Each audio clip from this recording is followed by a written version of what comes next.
दुर्गावती था, वीरांगना महारानी दुर्गावती था, गोंडवाना साम्राज्य की महारानी वीरांगना दुर्गावती था, दादा मनमोहन साहब भट्टी था, दादा मनमोहन साहब भट्टी था। जोहार, मैं देवरावन बलावी।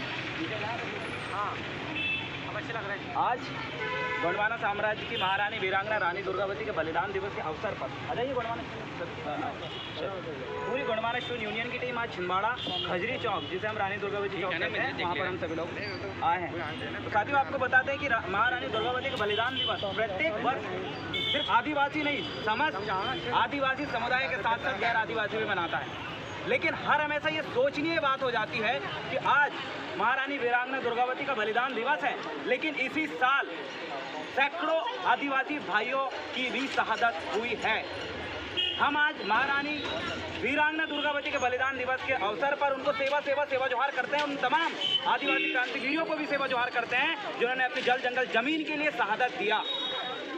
तो आज हम बात करेंगे बस्तर की, उस बस्तर की जहां पर आज 6 से ज़्यादा आदिवासियों को नक्सली बताकर गांव के आदिवासियों को गोली मार दिया गया। उनकी भी आज हम यहां पर शहादत दिवस मनाएंगे। हम बात करेंगे छतरपुर जिला मध्य प्रदेश और वहां छोटा सा कस्बा है बक्सवाहा की। वहाँ की बात हम इसलिए करेंगे क्योंकि वहाँ के आदिवासी भी आज जल जंगल जमीन बचाने के लिए लड़ रहे हैं।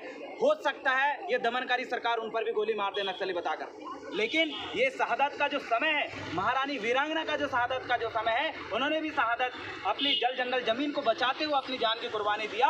और आज लाखों युवा लड़ेंगे, जल जंगल जमीन को बचाएंगे और समय आने पर हम कुर्बानी भी देंगे।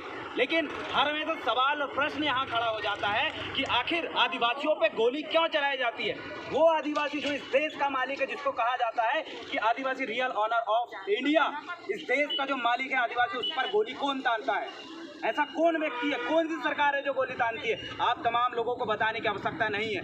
बस्तर में कौन सी सरकार है जो गोली तानती है? और बस्तर में जो सरकार है, उसी सरकार में आज लाखों आदिवासी सांसद विधायक बन के बैठे हैं। छत्तीसगढ़ में जो सरकार है जहां पर आदिवासियों को नक्सली बताकर गोली मार दिया गया, उसी सरकार में, उसी पार्टी में सैकड़ों आदिवासी नेता बने हुए, सांसद विधायक बने हुए हैं। आज उनके भाई आदिवासियों भाइयों पे जब गोली बरसाई जाती है तो वो आदिवासी जुबान क्यों नहीं खोलता? आदिवासियों के जिन आरक्षण के बदौलत ये लोग सांसद विधायक बन जाते, मंत्री बन जाते हैं, लेकिन जब उन्हीं के भाइयों पे, उनके समुदाय पे जब गोली तानी जाती है तो इन लोगों के मुंह में ताला क्यों लग जाता है? तो आप इस बात को समझ गए होंगे। ये बात साफ ये बात संदेश देती है कि ये लोग पार्टी के पूरे तरीके से गुलाम है। जी हाँ, भारत की सबसे बड़ी शीर्ष की दोनों पार्टियों में आदिवासी ठूस के भरे हुए हैं और ये लोग अनुसूचित क्षेत्र से, आरक्षित क्षेत्र से बाकायदा विधायक और सांसद चुनते हैं। लेकिन उन आदिवासियों के सांसद चुनने के बाद उनको गुलाम बना देते हैं और गुलाम बनाने के बाद अगर उनके ही भाइयों पे अगर नक्सली बताकर या आम नागरिक बताकर या दोषी बनाकर अगर गोली भी मार दे तो ये लोग चूंचा भी नहीं करते। आज महारानी वीरांगना रानी दुर्गावती के बलिदान दिवस के अवसर पर वो लोग भी आज माला अर्पण किए, लेकिन उनको इस बात को जरूर ध्यान देना चाहिए कि सिर्फ रानी दुर्गावती नहीं, आज रानी दुर्गावती के जैसे छत्तीसगढ़ में एक महिला का बलात्कार करके उसके बाद उसका बलात्कार करके उसको नक्सली बता दिया गया, उसकी शहादत दिवस ये लोग क्यों नहीं मनाते? वो जीती जाती रानी दुर्गावती है। ये सिर्फ दिखावा है। उन तमाम लोगों को, तमाम पार्टी और सामाजिक कार्यकर्ताओं को कहना चाहता हूँ कि अगर इनकी बलिदान दिवस अगर सही मायने में आप बनाना चाहते हो तो उस हर आदिवासी भाई जो जल जंगल जमीन के लिए, समाज के लिए मर मिटता है, उनकी भी शहादत दिवस मनाओ। नहीं तो ये तुम्हारी झूठी शहादत दिवस मनाने की ये जो झोल है पूरी दुनिया और पूरा आदिवासी समाज देख रहा है, इसका हम पुरजोर विरोध करते हैं। गोंडवाना के वास्ते, समाज का हर एक युवा बोलेगा और हमेशा बोलता आ रहा है। इसीलिए हम यही कहेंगे कि बस्तर में अभी सिर्फ बस्तर के आदिवासी वहाँ पूरे जंगल को बचाने के लिए आंदोलन कर रहे हैं। अब आने वाले समय में पूरे भारत के आदिवासी वहाँ पर जाएंगे, फिर हम देखेंगे कि वर्तमान में छत्तीसगढ़ की जो सरकार है कैसे लाखों आदिवासी पर गोली तानती है। हमने भी चूड़ियाँ नहीं पहने, आदिवासी अपने पारंपरिक हथियार के साथ फिर से लड़ने के लिए सामने आएंगे।